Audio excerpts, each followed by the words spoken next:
of the accounts that you want people to use, but it will be there. There will be a button for streaming on the app.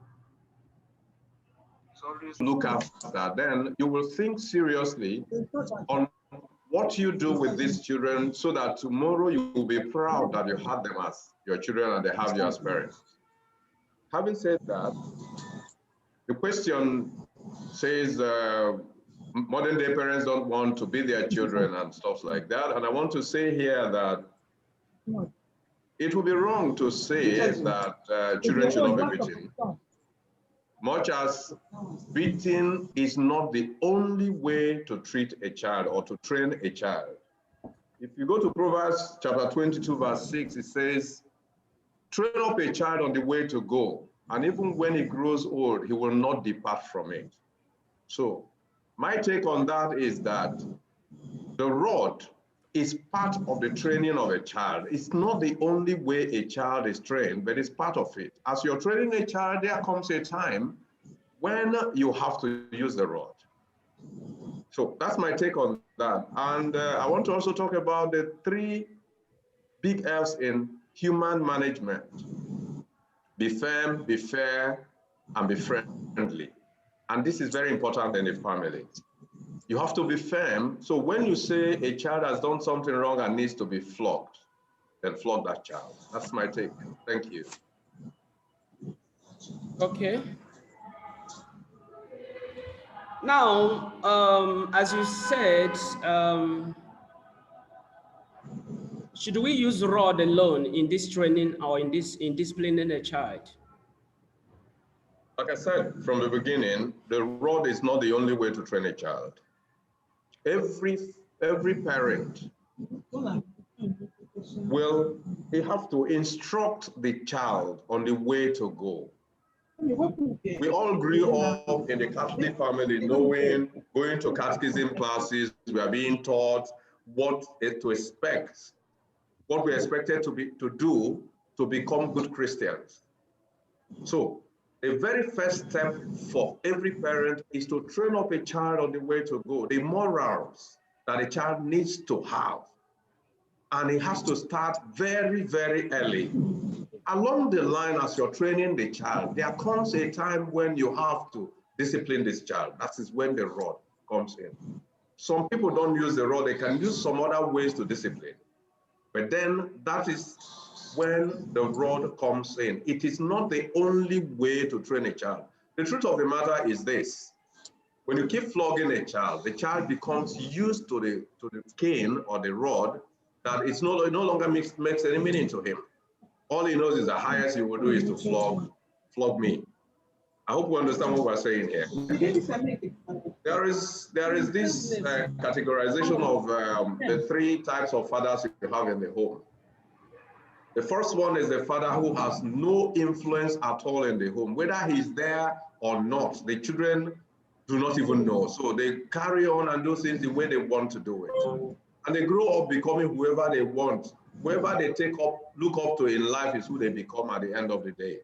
The second is the tyrant father, the one that uses the cane, the one that will say have the final say in everything. In such a case, if the father is out from the home, and when every child knows the horn of his father's car, for example, and once they hear the horn at the gate, everybody hides. Those who are playing will stop playing. Those who are doing their own will begin to pretend to sleep. And then the third one is the loving father that has an influence and is a friend to the family, to the children. When he comes in, everybody wants to be part of him. That's the kind of family we want to create. And as you're trying to create this third family, if there is need to use the rod, then you use it. It is not the only way to train a child. As a matter of fact, if you decide to use the rod, then use it sparingly. Not every time the child does any little thing, you flog. I hope I'm making my... Okay. Not every time the child does a little thing, you flog. Let the flogging be at a stage where the person knows he or she has done something wrong, and you flog in love. When you're angry, do not flog. Do not flog. And after flogging a child, call that child to yourself and tell him or her why he or she has been flogged, and correct that person and forgive that person. Thank you. Okay. Thank you so much. Thank you, Mr. Peter.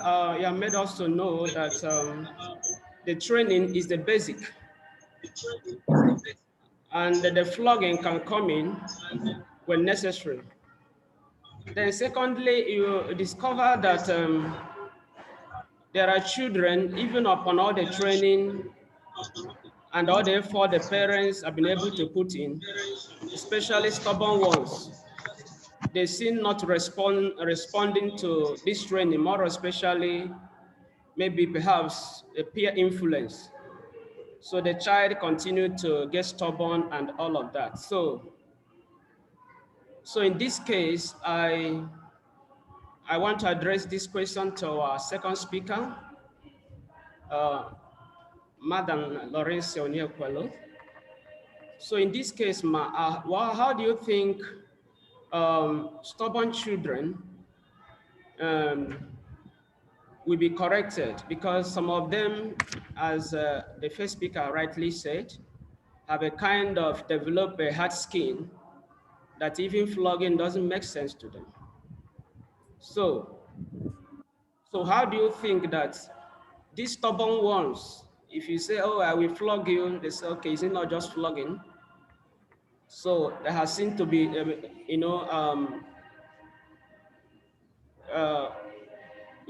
very common with flogging and all of that. So stubborn children particularly, how do you think that can be handled? Thank you. Okay, good evening, everyone. Ave Maria. Through Mary, our mother, we succeed. Don't mind me, that is us. All right, let me start by correcting my name. I'm surprised, Brother Austin, you're giving me a new name today. I'm Laurencia Onyemachi. Sorry. All right. Before we attempt answering the question, what is the better means to correct or handle a stubborn child? I will need us to look at these few questions before we prefer the solution. It's important to understand the problem and like the government circles will say, the root cause of a problem before we start preferring the solution. All right. So I'm going to start by asking, as a parent, what do you term stubbornness? How do you know your child is stubborn? In what areas does this child display stubbornness? So when we are able to give answers to this, then we are going to be preferring solution. A lot of us have different meanings for stubbornness, but just a little into the dictionary says, dictionary.com says unreasonably obstinate.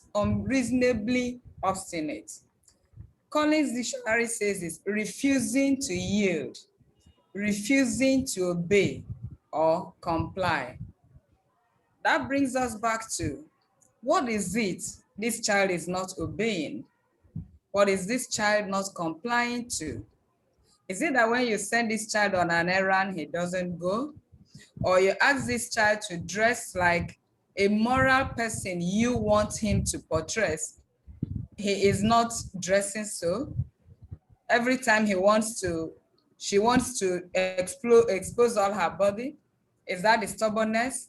Or this child, as a parent, you say, dress up and go to school early, this child would always be late. Wash plates, this child will refuse to wash plates. So we need to know, in what areas do we see this child constantly displaying what we call stubbornness? That's by the time we have been able to understand what stubbornness means and what we call stubbornness. Now, some other parents also term stubbornness. Maybe I feel I'm up here in a class because I've seen this from experience. I'm a high class lady, and every time my child is playing with a low kid, maybe as I'm driving in, I see my child playing football on the street. And I'm like, I've told you severally, don't play with this low class. Some parents take that very seriously, and to them, it is a whole lot of stubbornness. Or I want my child, I'm a medical doctor, and I run a hospital, and I want my child to read medicine so that he will take over from where I stop. And this child says, no, no, dad, no, mom, I want to be an artist. And we say, no, you must read this. You must maintain the family legacy and all those and all that. So it is only when we're able to decode what stubbornness means that we will be able to profile a solution to it. Now, let's assume this child is not running any errand, is not doing anything. If he says go north, that's the time he wants to go south. To be able to find a solution, I can tell you, participants, myself inclusive, there is no one-size-fits-all solution at all. It doesn't work. It has worked for A, and so it has to work for B. So what we are going to be discussing is just ways we can just try to make these things work. First of all is that if you have been able to find out that this child is really stubborn, and like Bravida has provided some solution, the child is still not listening, I think the first level or the first leg is engagement. You have to engage this child.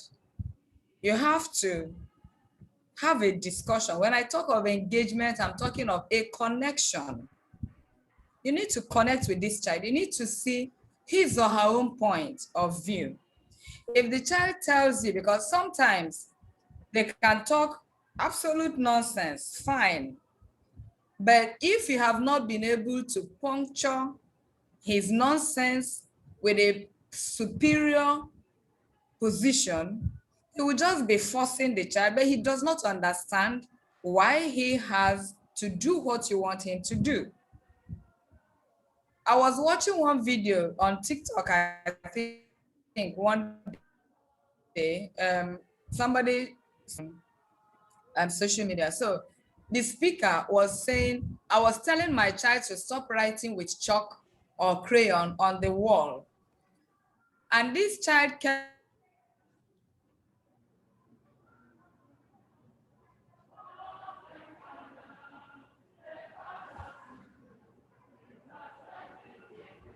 writing. I was still looking at him. It didn't change, and he kept doing it until one day he stepped in and said, "Hello, Tony. It is only small boys who haven't grown that write on the wall. You are now a big boy, and big boys don't do this." He wants to feel like a big boy, he stopped writing on the wall. So we are looking at engagement as the first leg of solution, telling this child to see the bigger picture, letting the child know the reason you want him to do what you want him to do, what he stands to gain in doing what you want him to do. While I'm talking of engagement, is even God himself engages us. And that is why you see him calling us in Isaiah chapter 1, verse 18, "Come, let us reason together." That is the best form of engagement a father, heavenly at that, is doing to us who are sinners. He is not trying to engage the Holy One. He says in the B part of that passage, even if your sin is as red as scarlet, meaning God is not talking to a child of his that is holy, definitely not. He is talking to a child of his who is sinful and, in this quote, stubborn. And so engagement becomes the first thing and the most important leg we have to throw in first. My son, why every time I ask you to wash plates, why don't you like washing plates? And he will tell you, because I have to stand in the sink, da da da da da da. And you say, but do you know, if you don't wash this plate, it means we have to eat with dirty plates. And if that is the situation, we are going to contract sickness, we are going to do this, we are going to do that. Do you think your friends will be happy to see you sick? You know, if you begin to, you see, a lot of things start with the mind. The moment you are able to tweak the mind of that child, I want to believe a whole lot of them will begin to engage and begin to turn around, like that child that the father was scolding for writing on the wall. But the moment he makes the child see that you can only be a big boy by not writing, it's only small boys that don't know anything that write on the wall. And here is a boy that always wants to show that he is big. So the only way to confirm he wants to be big and that he is big is by stop doing what small boys do. And so engagement is the first leg. Now, if we're also looking at the B part of what we term stubbornness, maybe I want you to be a medical doctor and you are going another way. Anyway, I have 5 kids. The first is always prime and proper, very organized, very neat, very everything, you know, always. In fact, anytime she comes back from boarding school, my house will know that she has come back because there will be a thorough cleaning. All the cleaning, all the house helps I've been doing, she will just go to my fridge because she hates dirt. Okay, I was not expecting the second to also be like that, but definitely not. The first went scientific as a science student. They were all doing, even the second, doing well in science. Only for me to be hoping that he will go the medical line like the first, or at least science line. She says, no, I'm doing art. I say, why? What? You are doing well in science, so why do you want to? She said, Mommy, I don't like that thing. They are too serious for my liking. Like joke, I thought we could just make her follow the line of the first. We wanted to do it like cohesion. She was serious. And today she is reading information science and media studies. She wants to do media. She wants to do animation and design. You can imagine if we compel her to come and do science and come and do medical, because we have seen the other one doing medical. If we also realize that they are different, we are probably created by the same parents, but maybe I'll put it in the Igbo adage, ofu nne na amụ mana ofu chi adeke. So that you have brought them forth into the world does not mean that A must be like B and B must be like C. So it's very important that we dig deeper into why a child is behaving the way he is behaving, find out the problem he or she has, and see how to bring the child down, discuss the challenge. It's possible that child has a challenge that he has never ever woken up to discuss with you. It's possible something somewhere is happening, somebody is bullying him or her, and he is not ready to discuss.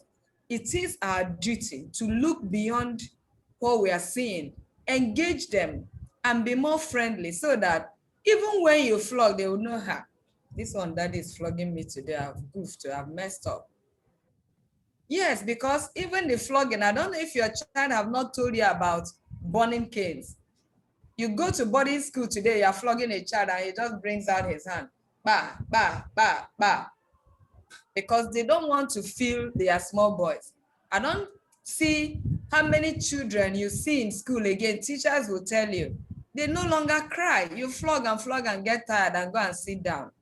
And so it doesn't work the magic anymore. Thank you. I think I'll stop here. Thank you, ma. Thank you, ma. Thank you, ma. Engagement, try to find out who that child really is. So engagement is very, very, very important point that you have made here. Okay, it's just for us to tidy up the discussion so that we can have more time for other responses.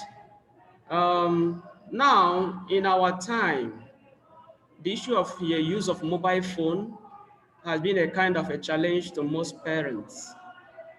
You know, all the time you see these young people, they're always on their phone and all of that. Even if as an adult, you'll be wondering, well, how they didn't learn this in anywhere, but you can see they can manipulate your phone even when you keep it and they will just pick it up and all of that. So oftentimes it becomes a distraction to them and all of that. So as a parent, do you think restricting your child from using mobile phone is a right way or a right measure to discipline that child? I would say yes, to an extent.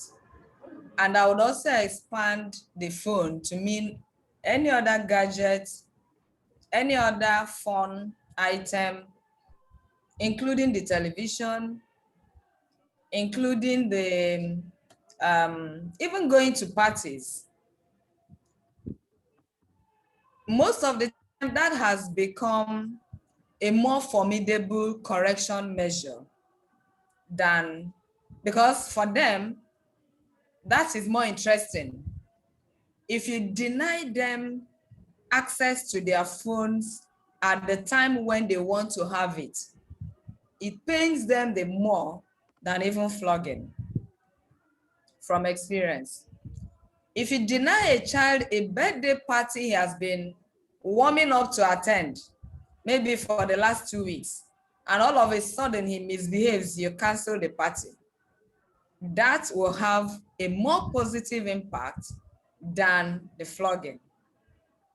I'm talking from experience. Like, my child knows that I have a party on Saturday and today, Thursday, he misbehaves.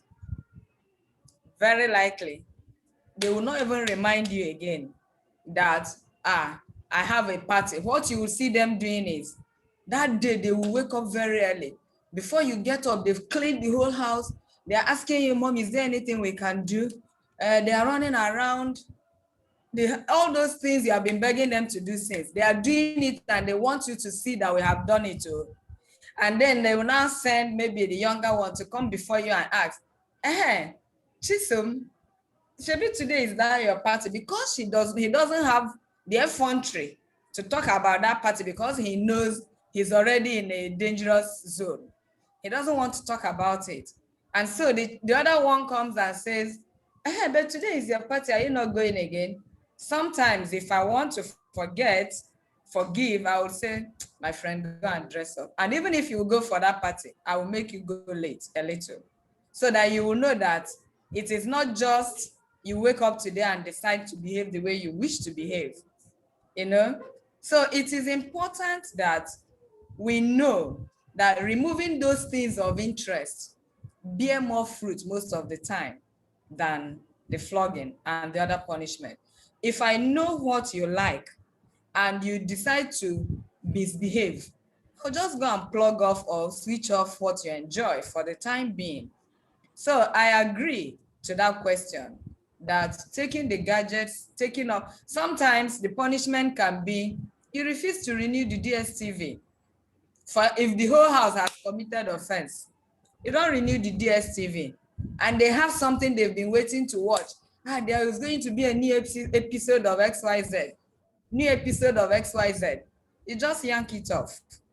And this can only work if you have become friends with them and you know what they like. If you have not become friends with them, if you do not even understand what they like, you cannot apply the correct measure of discipline. So it's important we understand our kids, we understand what they like, and use the same measure to correct them. And most importantly, letting them know that I am doing this not because I just want to be wicked, but tomorrow you're going to be a parent. I want you to grow up to be this model. You want to be like this person. If that child wants to be a footballer, He's probably looking at being like Messi.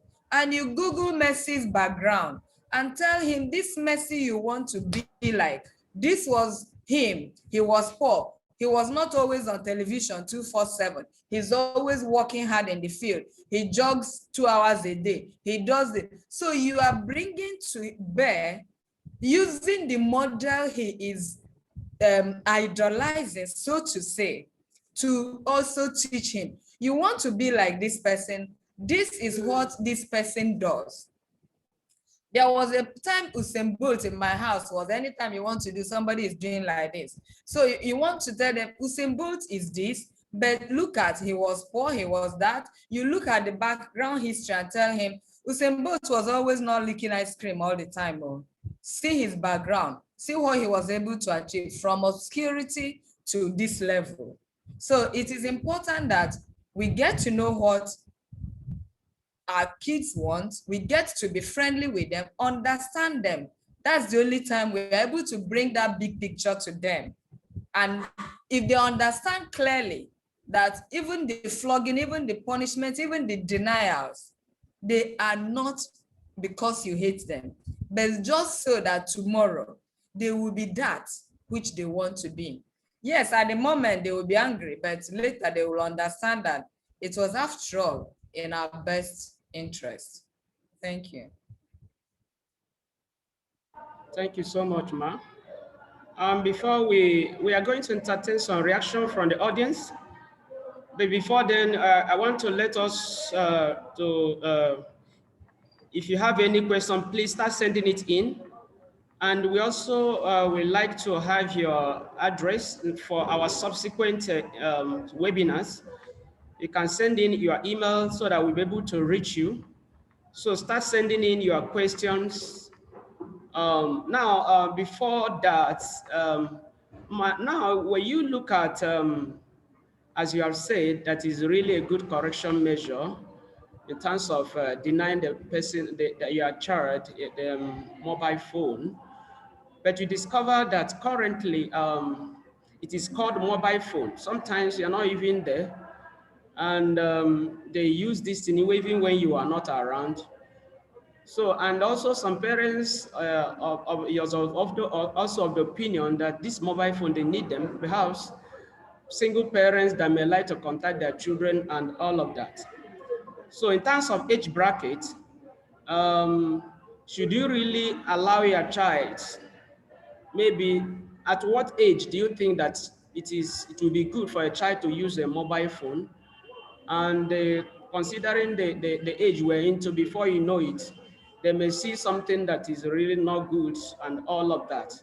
So in terms of age, what do you think? And in terms of mobile phone is not always with them, even in the house, they can even use it outside and all of that. So can you say something there just in 3 minutes? Really, yeah. Okay.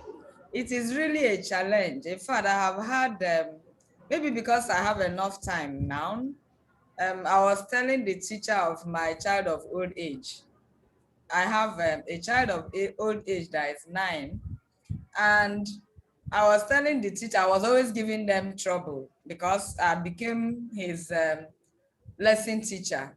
It wasn't like those 22 years of hopping up and down as a banker that probably I wasn't paying much attention. I was paying lesson teachers. But this one, I'm the lesson teacher. So every correction I see, every question I have, so I was telling them, sorry if I'm giving you people too much stress this time, maybe because I'm available to pay attention critically at this time. And so I was asking them, they kept giving them online question, online this, go to internet, go to that. And I'm like, excuse me, why do you have to keep giving them online lessons and homeworks at this time? Is it parents who are giving this assignment or the children? Because if you want this child to be on the internet, you are practically forcing me to be on the internet with him, because I wouldn't just sign on data and allow him to keep browsing and going where he shouldn't be going. And they told me, okay, it's true, they will minimize it. And truly, to a reasonable extent, they minimized it to the point that it is manageable for us to sit down with the child when the internet is on and actually look at what they are doing. Coming back to the question, there are various types of phones. If the essence is to get in touch with your child, please buy the child a Nokia Touch, in quote. I mean, phones that are not smart. You drop it at home, you can call, hello, how are you doing? Have you eaten? Have you done your homework? Have you had your shower? Have you done this? Have you done that? All right? If that is the essence. If the essence is also for them to be able to do online assignments that have become the order of the day, and for me, some schools are also priding in the fact that we are giving children online assignment, and it doesn't hold water. It's not something that should just be a recurring decimal. Now, for a child that is less than 10, ordinarily, shouldn't have access to smartphone. But if sometimes what I do is until you get to the age I'm comfortable, which to a reasonable extent I was placing at 10, 11. In fact, at a point it was 12. Until you enter JS3, you wouldn't be able to enter WhatsApp group and all those. I will let you be my own. I will give your friends my number. And so I'm their contact. That gives me an opportunity to once in a while just run through to see who is saying what. So my WhatsApp, in fact, at a point, one of my bosses said, is it not your WhatsApp group that your child is on? I say, yes, it's better for me. Let him be using my WhatsApp phone to engage. It gives me an opportunity to once in a while see what's going on in their own interest. Now, if the child decides to exchange some things, sometimes they can be smart. They will even use your phone, exchange unpleasant things and delete. But it is also the devil that sends you on an errand, convincing you that you will be smart enough to erase everything. One day, monkey go market, go return. You will get to see what the Lord wants you to see, and you give the correct disciplinary measure as required. So coming to the phone, I think gadget has become a very critical thing, especially with the COVID coming on board last year. Online classes became the order of the day and all those. But very importantly too, is that we try to sow the seed of morality inside these kids. Because sooner or later, you won't even be with them. They will be gone, and you won't be there to be saying, shut down this, put on this. But if the child is already having the seed in him, he himself will become uncomfortable at the flashes of those. So I don't know if I have answered this question. Thank you so much. I think you made a strong point. The issue of try to see how much you can work with your child in terms of using these gadgets to see what the child is doing and all of that. But some parents, sometimes they feel less concerned. Some parents, sometimes, most of them don't even know how to use this. So oftentimes it is their children that is teaching them. So you see this gap between the child and the parent. So it's become a problem. But as much as it is, I think the emphasis is here that parents should get interested. You can never be, yes, you can really have to get interested in what your child do or does Sorry, Austin. Not only getting interested, I can assure you they are much, much better than us technically in technology. You get a phone and they tell you, mommy, this is your phone, safe. You only know how to say hello and bring it, let's explore it for you. You get interested and you get ready to learn. If you don't learn and you don't understand what's happening at their age bracket, you'll be aloof. They can be doing things. I can't even say now that I know all they are doing. You can't know all. But to a reasonable extent, bring yourself down to their age. Try to learn. Thank God information is everywhere. Google and find out what is in vogue among kids of this bracket. You can't even learn water, but at least to the extent that you come to their age and understand what is happening in their midst. Cutting them off completely is also not solution, because if you cut them off, sooner or later they will be off your coverage. And when they go out there, like one, what do they call that bird with very tiny legs that follow cow? So he comes out and he's the only one that doesn't know how to do anything. He has never used any social media. They are now coaching him. That's when they are going to flood his head with things that shouldn't have been.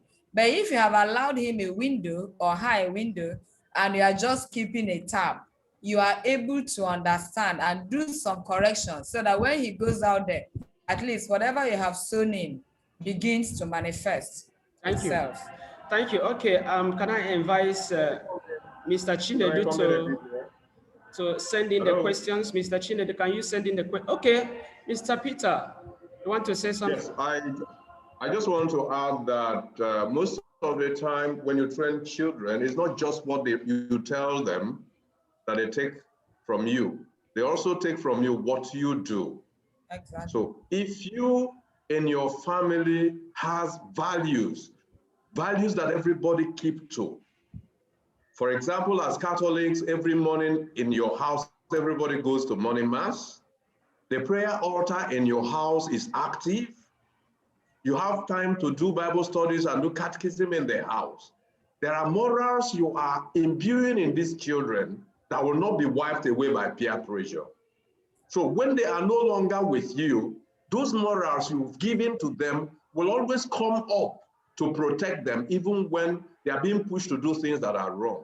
So my key word here is that as parents, we do not just tell them what to do. We do it and they see us do it so that they grow with us, especially when they are still very young. I quoted Proverbs chapter 22, verse 6. It says, teach a child the way to go when he's still very young. And when he grows old, he will never depart from it. It is very important because if you start late, you will be struggling to catch up with them. And they are much, just like my sister said, there was a phone I had. I never knew there was a radio there. It was my little child of 3 that told me where the radio was and how I could use it. So they are faster and smarter than us. But we need to tell them from the onset, the way you live. Like a statement credited to St. Francis of Assisi. He said, preach the word always, and where necessary, preach the gospel always, and where necessary, use the word. What is he saying? The gospel that you preach every day, leave it out so that people are seeing it from you. And then where you have to use the word, use it.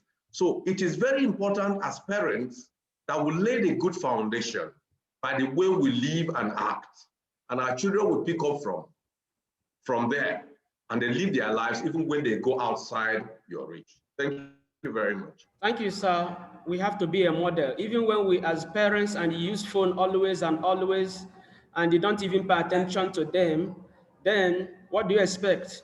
They think they will believe that is order of the day. So parents should become model to their children. All right. I invite Mr. Chinedu, one of our leaders, to please send in the questions so that we can see what is there.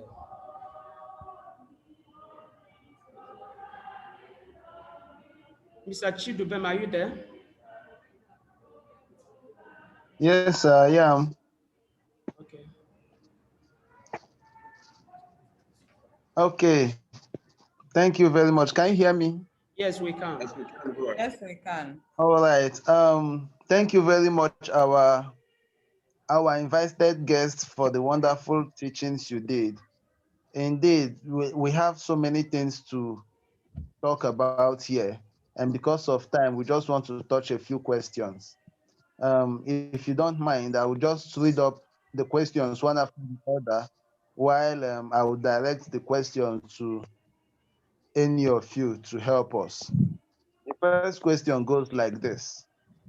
As a teacher, you notice that this particular student does not do his or her homework. You try all you could do and call the parents' attention and no improvement, what would you do? Please, Mrs. Florencia, help us answer this question. Thank you, ma. Okay, as a teacher, a student in your class does not do the homework. Yes.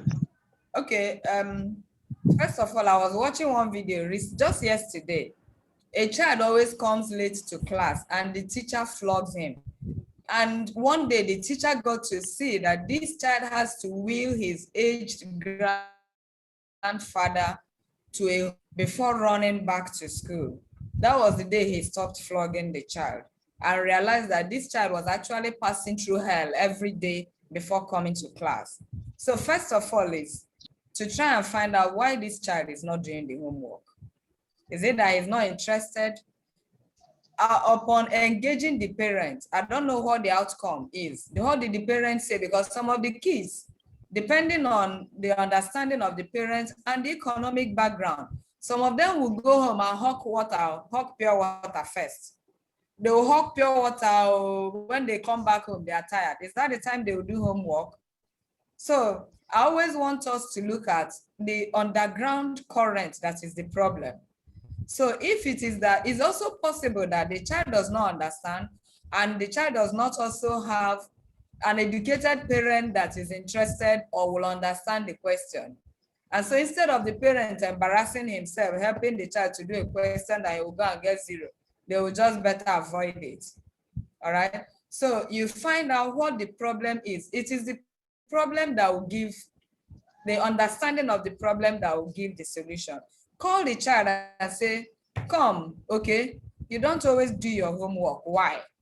He will tell you why. If he needs to flog, you flog the child. If you can advise him, if it means even after school, if you can spare 30 minutes, you sit with the child and you do your homework sharp before you go. Or if the child says, I cannot have chance at home, okay, that means you do it during break. When it is break time, come. You know, you show that child that you are interested in his growth. Or yeah, come, since you won't have time when you go. Some of them are also house helps. They get home and the children of the madam are doing homework. He's washing all the clothes, scrubbing all the house, doing every house job and cannot do homework. So the problem discovery gives the solution to the problem. So the teacher, please, you will do well by engaging this child. Find out why he or she is not doing the homework and give a helping hand where you can. Thank you. If you need to do it at home, at school, please do well to assist the child, depending on what the course is. Thank you. Thank you very much, ma'am. The second question goes to Mr. Peter. In developed nations, Child Rights Act is very serious, unlike here in developing nations. Over there, a child can sue the parents for verbal abuse or physical abuse, or for even yelling at the child. If you are there as a parent, how would you train and discipline your own children? Thank you, Mr. Peter.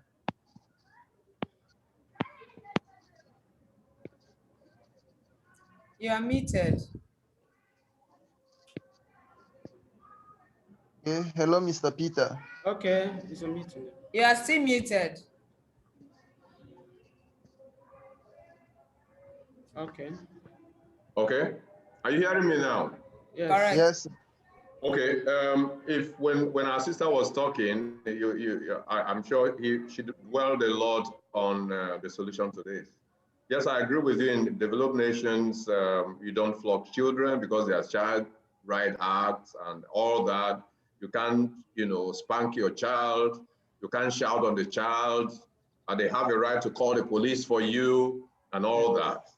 But it's even there that the issue of depriving them of what they love most. They can shut in a child for 1 week and say, stay in your room, you don't go anywhere. For 1 week, that is your punishment. So over there, because there's this bird, in Igbo language, they call a neke or whatever, I think it's a neke or something. Said, since hunters started shooting without aiming, it has started flying without perching anywhere.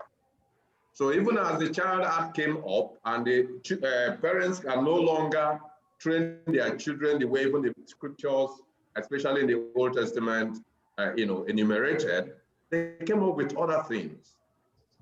A child can be denied of going to parties, can be denied of watching televisions, or can be denied of going to visit friends. You go to school, you come back, you stay in your room.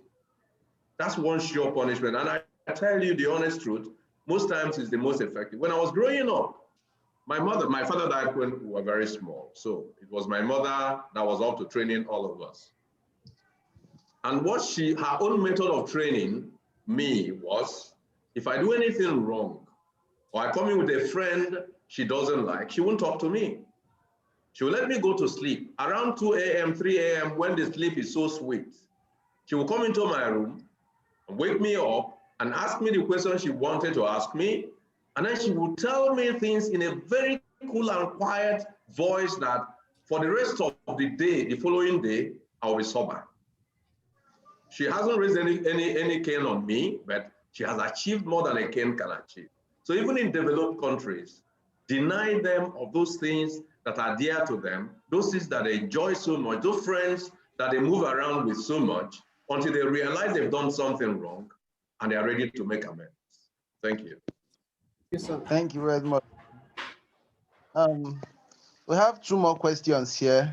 This particular one goes to Ms. Lauren. Sorry. And if it is also possible, I beg, send them home for some time. If you have relatives in Nigeria where you can send them, it is good. One of my siblings just did that, and I can assure you that the result is good. Send them home to Nigeria. Let them come and see a different phase of life here. Okay, that's a good one. Good one. Much, man. This question goes to you, Mrs. Laurencia. Okay. Engaging the little ones can actually work, maybe because they are still young. What about the teenagers whom you must have engaged, dialogued with, and even talked about the consequences of the actions, but they still choose to do what they want? How do you go about it? Okay. What you would do is you continue engaging, and it gets to a point where even after you have engaged, you have applied all these other types of punishments or corrective measures we talked about, denying them what they like, you go on your knees. It's even as you're engaging, even before things get out of hands, you begin to pray for them, because what is out there, I can assure you, is something else. So you don't give up.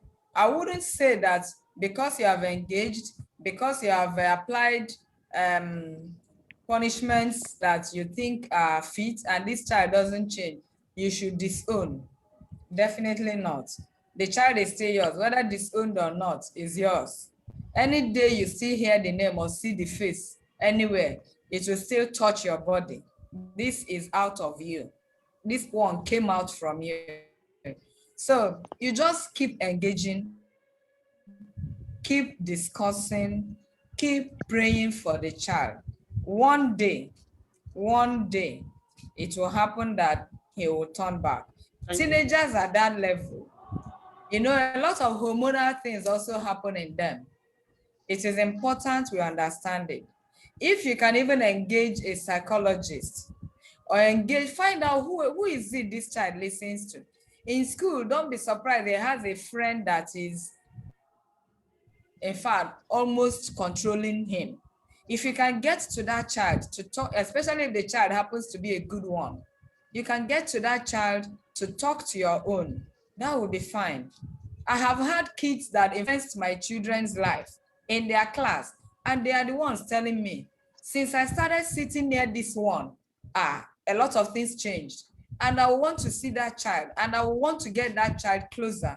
And I will even tell the teacher, I better let them be sitting more closer every day, So we need to, it is not any one-way approach. You just keep praying for God to direct you on. It may just be one day Like I was talking to my nephew the other day, they were giving their parents a lot of hell and they called me.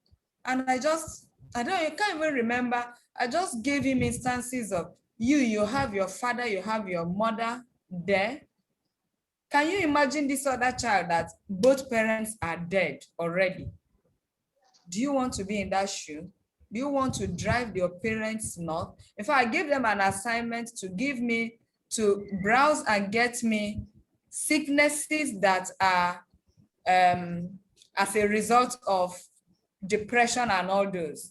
So they did the assignment and sent to me. I said, this is where you are driving your parents if you don't know. You are driving your parents to depression. You are driving, okay, you say depression causes cancer, causes this, causes that. I hope you are getting ready to have your parents in this position if you don't change. Thank you. According to the boy, that was the turning point. He called me later to say he has just been keeping quiet. Anything anybody does, he's swallowing it. He's not ready to get arguments out. So we just pray for God. There may be just one striking chord that God will just reveal to you. You just press it and it does the magic. And it is only God that will help discover that. Thank you so much, ma'am. Thank you. Thank you very much, ma. I will have one more question, but a follow-up, ma, on this particular answer you just gave. Because of the need and because of the demands of life on parents these days, parents pay little or no attention to proper upbringing. Rather, they leave this work of upbringing to house helps and nannies and grandparents. What do you say about that? Thank you. Okay. Like I said, I did banking for 23 years. And honestly, in those years, I try as much as, because I still believe there is this umbrella. I even shared it recently with one of my, in fact, my class of 91 graduates. I shared it recently with them. And that umbrella has Jesus on the top as the head, the husband, the wife. So the major problem we have is the wife's umbrella has been left empty. The wife has gone to join the husband chasing money, leaving that umbrella, which the umbrella has to do with nurturing, caring, and bringing up. It's not as if that is just their own, they have to be there. But as you do that, your career, your primary assignment, God will never ask you a question tomorrow. How much dollars did you rake in? Definitely not. He will ask you about these children you brought into the world, what you did with them. I will finish all those work flying up and down everywhere. If I am around, I will come back, and somehow, as God may have it, the children will never sleep. Even if it is 10 o'clock, I come back, they are awake. Lesson teacher will finish their lesson. They will still be awake and they want me to look at that homework. I don't know why. Anyway, they will keep awake until I come and we look at the homework and we talk about who told them what at school and who flogged them and who unjustly, like this little baby of the house will tell me, Mommy, can you imagine? I didn't do anything and they want to punish me. And on top of that, they are telling me to keep quiet. Uchenna, you always have excuse. But they will tell us not to lie. If I keep quiet and they punish me for what I didn't do, is it not a way of lying? I say it is really a way of lying. So he wants to express. So it is important that fly up and down, do all the money, very important, because body and soul must be together. At the end of the day, it gives you only an extra responsibility. You must look at what they do. If you leave it for the nannies, leave it for anybody, I'm sorry for you. By the time you're turning back, everything is off your hand. I can't control it. It's more tasking, but you have to just do it. And the fact that you are trying to make ends meet is not an excuse. I grew up, I don't ever hide my poor upbringing. I grew up, I will fry gari, I will do this, I will do everything. My mother is there doing that. She has a farm, she's a tailor, she's a teacher.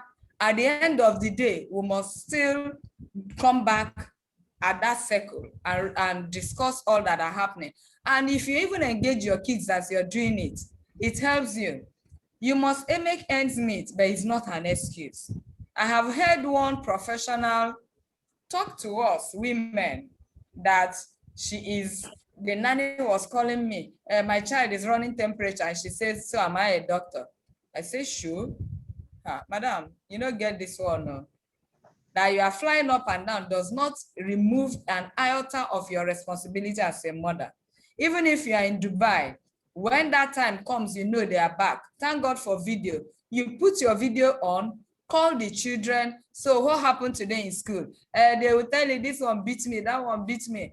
In the course of all those gists, you will know how they are faring, and you offer the advice when you ought to offer it. Thank you so So much. that you are making money does not exonerate you. It will not exonerate me at all.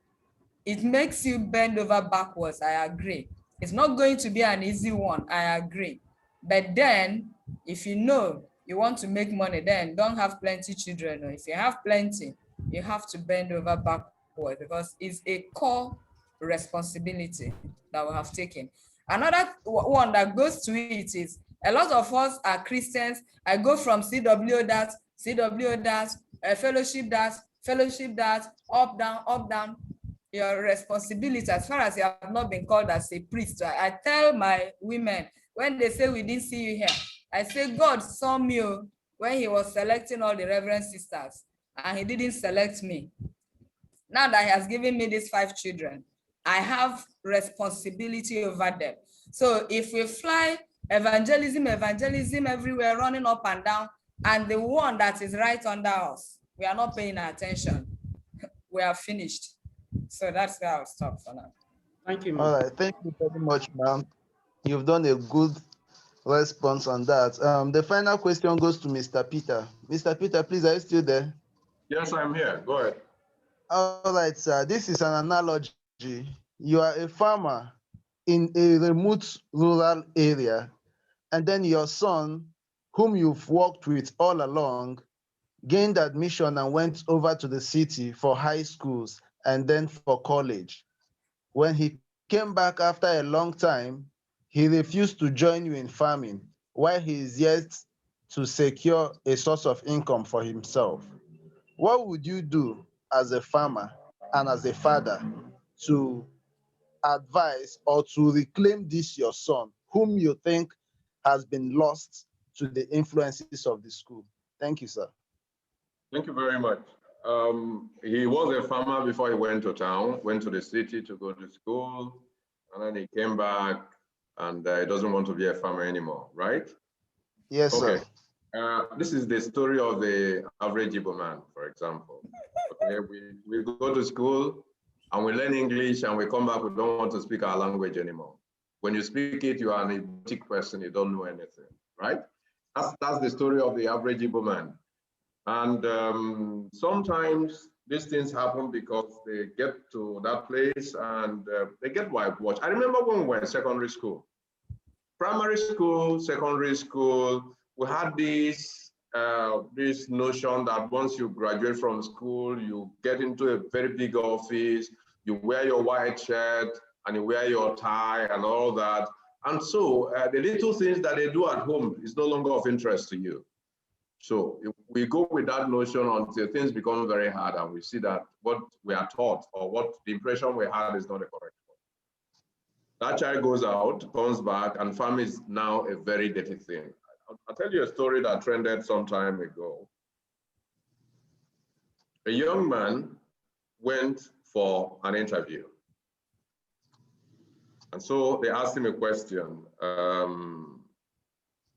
What's your background like? He said, I'm from a very poor family. My father struggled to put me through school. And they asked him, what does your father do for a living? He said, it's, all these people that do metal work and all that. And that made his hand very rough and all that. And your hand is so soft like this. So it means you have not been helping your father in the business. He said, since I started school, I've not been doing that. And the man said, for this, you will not get a job because you are not the kind of person we are looking for.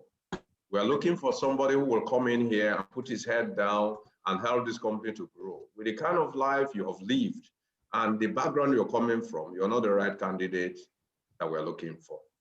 That child went back home and for the first time looked at the father's hands and saw that they were coerced and they were all broken up. And for the first time, he appreciated his father. And after about a week, he was called back and they asked him a story to tell his story. He told them what he did and they gave him a job. So let's go back to the question. What do I do to that child? It is from this farm that I trained you in school. And now you don't want to be part of the farm. What makes you not want to be part of it? Is it that your interest in farming has changed? Or is it that farming has become something below you? The child must have to be able to answer. Just like my sister said, everything boils down to engagement. You understand me? Everything boils down to engagement. A child doesn't want to do what he loves to do before. Why has he suddenly changed? What has become different? How are we sure that if you go on with this life you want to choose for yourself, you are going to become somebody that you actually want to be? And then the other thing you will need to put through the head of that child is that today there are no white-collar jobs anywhere. Very few of them are there, and very many people are struggling to get these jobs. Many of our graduates today are becoming taxi drivers. They are driving the boats and all that. And many have engaged themselves in small-scale farming and all that. Don't you think that while you are looking for a job, you can actually go back to what you know best? You do not know where God is calling you to be. Engagement is the key. But if at the end of the day, that child still refuses to become a farmer, do not force the child to become a farmer or to go to the farm with you. But there is something you can do. That thing you can do is that if you do not want to soil your hands, then there is no need for oil to touch your lips. I don't know if you understand what I'm saying. Yes. So if you don't want to go to the farm with me, Okay. then you will have. Hello? Yeah. Yeah. Yes, hear you. Okay. If you refuse to go to the farm with me, then the proceeds from the farm is not for you. Go get the job you're looking for, make the money from there, and feed yourself from there. In all this, remember the 3 F's. Be fair, be friendly, be firm. Firmness is very important. Friendliness is very important because when you buy into their friendship, you have a right to discuss and you have a right to talk to them. Thank you. Thank you very much, sir. It's been and thank you very much, ma. You people have really dealt with this topic. I wish we have more time. We could have continued. Okay. Few questions just popped. Answering the last question. Let me just breeze it in. Is discipline the same as punishment? Is discipline the same as punishment? You can just summarize with that while we conclude. Thank you, sir. Discipline is not necessarily punishment. It's not necessarily punishment. Punishment can be a form of discipline, but discipline is not necessarily punishment.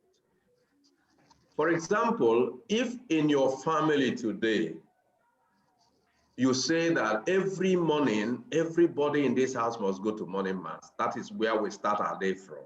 And a child wakes up and says, I don't feel like going to mass today. I want to stay at home. A disciplined parent will say, why do you want to stay at home? Is it that you are sick or what? If you are not sick, why do you want to stay at home? If there's no answer coming, that child must leave the house and you lock the house. That is discipline. You are not punishing that child. You are saying, if you have no reason to stay at home, there's no reason to stay at home. But if the child also does something wrong that requires punishment from time to time, yes, you do that. But always remember, be firm. Let your standards remain your standards. Otherwise, you will lose your respect where these children are. Whatever standards you have set in the home, make sure you maintain them and make sure you don't compromise on them. Otherwise, you lose your respect. And when you talk to them the next time, say, I know, even this one is shouting, I know he will not do anything. Thank you very much. Thank you very much, Mr. Peter. Thank you, Mrs. Florencia. It's nice having both of you on this program. We would be Oliver Twist. We would love to have you some other time. Thank you and God bless you. Over to you, Mr. Austin. Thank you. Thank you, Mr. Chidubem, for anchoring that. We are rounding off, but before we do that, I have the privilege to invite our chaplain to just to say something. Father. Good evening, everyone, and happy Sunday. Good evening, Father. Thank you. Yeah, I want to really, really sincerely appreciate your efforts in putting all of this together. The two speakers, you have done exceedingly well, and I must commend your efforts. This particular 3 words that you have applied, Mr. Peter, I must confess that to be friendly, to be firm, and to be firm, friendly, and fair, and to be fair. Yeah. These are very, very important factors. I'm actually also into teenagers and programs and youth apostolate. And while this topic was coming up, I really, really appreciate Mr. Austin having put all of this together with our sister, Ms. Laurencia.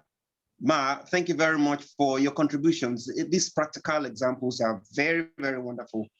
But I must tell you that children learn what they live, or children live what they learn.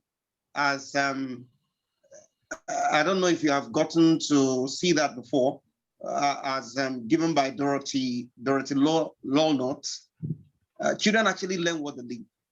A good number of times, we think that impacting discipline on children is good number of parents feel is something they have to do, but we should know that they have to learn from example. Sure. They learn faster from what they see. I remember a story of a child. The father smokes, and the father will always say that smoking is bad, but he smokes. He smokes.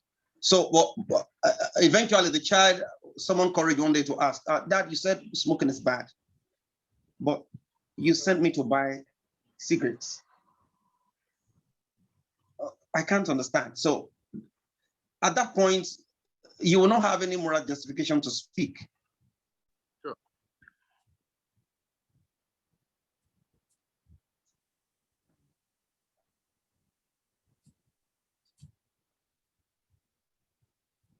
We are losing the audio. I am losing the audio. I hope it's not from my end. I'm not hearing anything myself.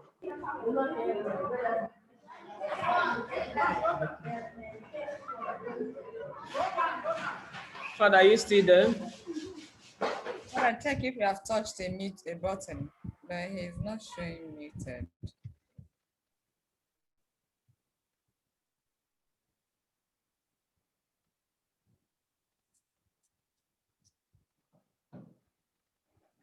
We can't hear.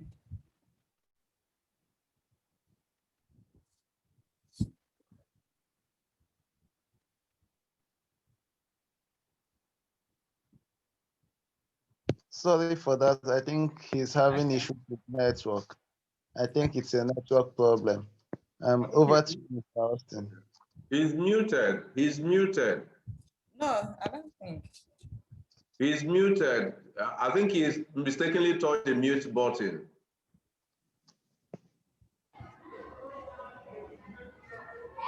Okay. Okay, sorry, Father Chaplain, we can't hear you.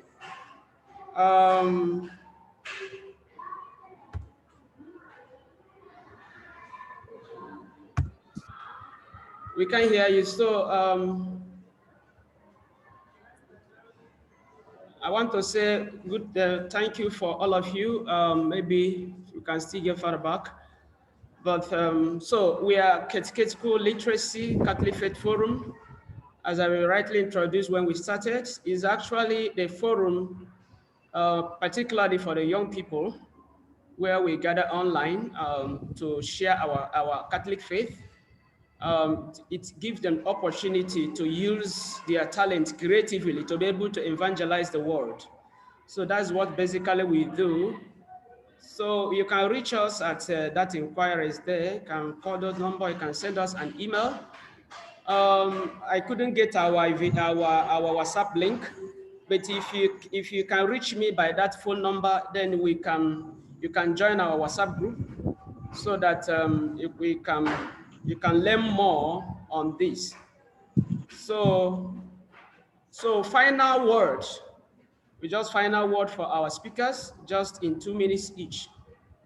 So, Mr. Peter, what is our final word in 2 minutes? Thank you very much. I want to say here that what propels a child, what leads us through life is what we learn while growing up. Those lessons we learn from our parents, those lessons we learn from our young age.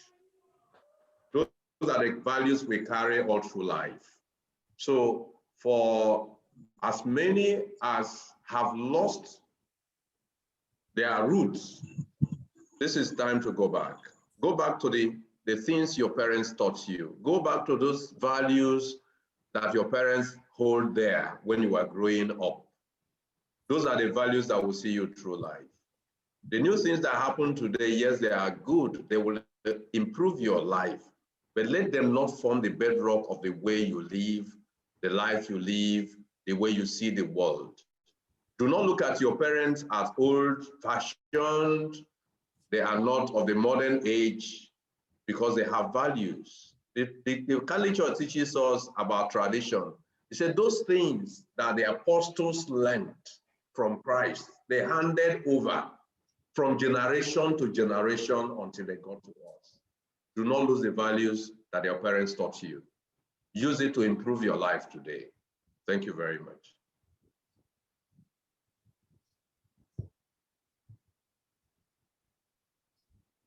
You are muted, Bronson. Yeah, thank you very much, Mr. Peter. Let's Okay. have your final word, Laurencia. Thank you, ma. Okay, thank you. My final word is, peradventure there are children or youth in this platform. I would remind you the 4th commandment: obey your father and your mother so that your days may be long. And that is the only commandment with a promise. That said, for parents, let us just know that our responsibility in raising these children, given to us as gifts, like Brother Peter said, is a core responsibility. If we put as much effort in them as we put in our career and developing our businesses, we will have a good show at the end of the day. And we'll be happy if we are leaving the world and we are seeing that the fruit the Lord has delivered to this world using us will not shame us, even in our graves. Thank you. Thank you very much. We invite our Father Chaplain for closing prayer. Thank you. Father Joseph. Can you all hear me now? Yes. Yes, Father. Sorry, we Okay, cut before the closing prayer, I just okay. Yes, before the closing prayer, I just wish to say in short sentence or one or two, to say that a child that is not trained, a child that is not disciplined, because we feel that they'll be traumatized, we eventually traumatize the nation. And so my take is that, having listened to all of this, I would say that we should know that making a child grow and develop is a co-responsibility, both on the part of the parent and on the part of the children. the Yorubas, let me conclude on that path. The Yorubas will say, Tiaba bin amaturanibi. What does that mean? It means that if we are given birth to, if we are trained, we should also learn to train ourselves.